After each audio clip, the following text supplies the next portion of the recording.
This is Top Accolade Global News Updates. I am Toybifa Jackrich. After decades of satellite surveillances by foreign governments and analysts, North Korea has sent its first spy satellite on a global orbit with a message to the world. We can watch you too. On Tuesday, North Korean state media said leader Kim Jong Un had revealed spy satellite photos of the White House, Pentagon and U.S. aircraft carriers at the naval base of Norfolk. North Korea last week successfully launched its first reconnaissance satellite, which it has said was designed to monitor U.S. and South Korea military movements. Since then, state media has reported the satellite photographed cities and military bases in South Korea, Guam, and Italy, in addition to the U.S. capital. So far, Pyongyang has not released any imagery, leaving analysts and foreign governments to debate how capable the new satellite actually is. South Korea, which said on Tuesday the November 13th launch date for its own first spy satellite on a U.S. Falcon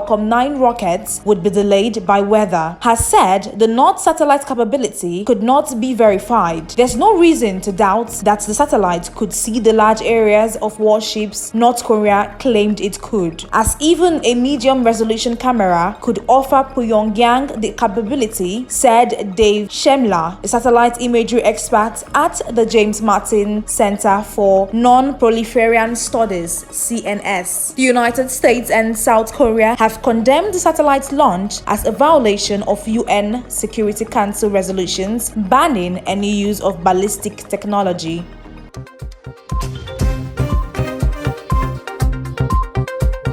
Chinese firms are on track for their strongest earning expansion in 7 years in 2024. LSEG estimates based on analyst expectations for government measures to prop consumer demand and an ailing housing market showed China's post-COVID economic recovery has been fragile, but the problems are mainly cyclical, said Minyu Liu, investment specialist for Asia and Greater China equities at BNP Paribas Asset Management. To combat a slump in the property sector, which accounts for about a quarter of China's GDP, the government has stepped up spending, infrastructure investments by local governments and other housing programs. As per the forecasts, the consumer staples and software sectors are set to post earning growth of 40% and 30% respectively. The consumer, discretionary and industry sectors are each expected to see roughly 20% growth, while the real estate sector may grow 18%. The energy and banking sectors are estimated to see the slowest growth of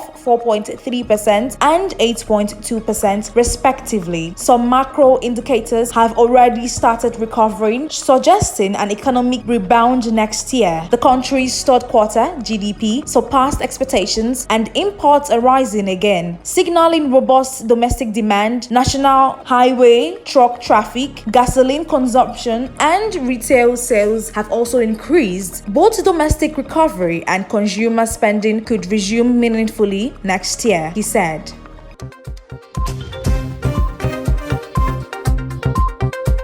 Indian rescuers drilled through rocks and debris on Tuesday to reach 41 workers trapped for 17 days in a collapsed tunnel in the Himalayas and were set to pull them out one by one to safety, officials said. The men, low-wage workers from India's poorest states, have been stuck in the 4.5 kilometers, that is 3-mile tunnel in Uttarakhand state since it collapsed on November 12. The process of pulling them out one at a time on a wheeled stretcher through a pipe 90 centimeter, that is 3 feet wide, would take a couple of hours, officials said. The evacuation pipe has to be pushed through and debris cleared before rescue workers can crawl through and begin getting the men out, they said. Dozens of rescue workers with ropes and ladders were lined up outside the tunnels, and ambulances began arriving to take the 41 men to a hospital about 30 kilometers away. The tunnel is part of the $1.5 billion Shah-Dham Highway, one of the Prime Minister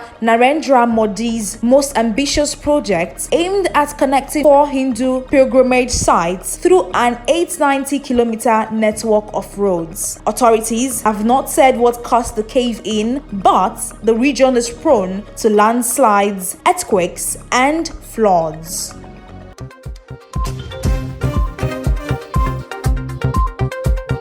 Meta Platforms paid no ads subscription services launched in Europe this month faced one of its biggest tests as advocacy group NOYB on Tuesday filed a complaint with an Australian regulator, saying that it amounted to paying a fee to ensure privacy. Meta announced the service for Facebook and Instagram last month. It said the move was in compliance with EU rules that users must be given a choice on whether their data can be collected and used for targeted ads. The ad-free service cost €9.99, that is $10.90 monthly for web users and €12.99 for iOS and Android users. Meta has said that the subscription model is a valid form of consent for an advertising-funded service and was in line with a July ruling from Europe's top courts. Users can opt for a free ad-supported service.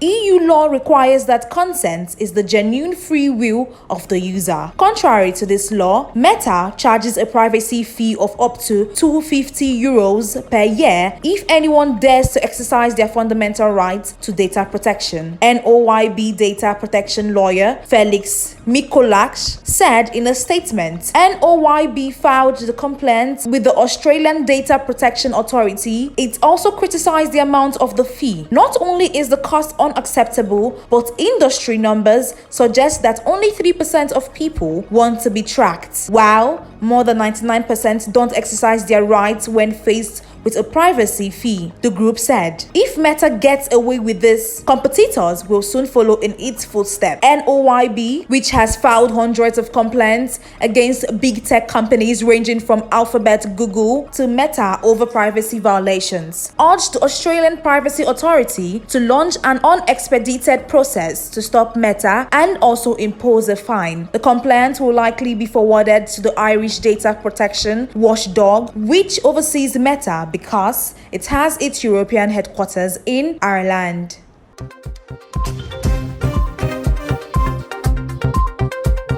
Cloud Services said it suffered a near 2-hour-long disruption affecting customers in mainland China, Hong Kong, and United States on Monday. Its second outage within a month, the impact was mainly felt by several of Alibaba Cloud's database management products, including PostgreSQL, Redis, and MySQL editions. Beijing, Shanghai, Hong Kong, and Virginia in the U.S. were among 8 regions affected from 0916 Beijing time, that is 0116 GMT, on November 27, 2023. Alibaba Cloud Monitoring detected abnormalities in console and open API access for database products, Alibaba Cloud said in a statement posted on its website on Tuesday. The issue was resolved at 10:58 on the same day. Alibaba is China's largest cloud vendor, garnering 29.9% of the market share for the first half of 2023, following by Huawei with 13.2% and China Telecom with 12.2%. According to data from industry research group IDC, the latest issue comes after the company's customers suffered a service disruption on November 12 that lasted over 3 hours and impacted a broader range of products and affected a far more part of the world. Dozens of products impacted during the disruption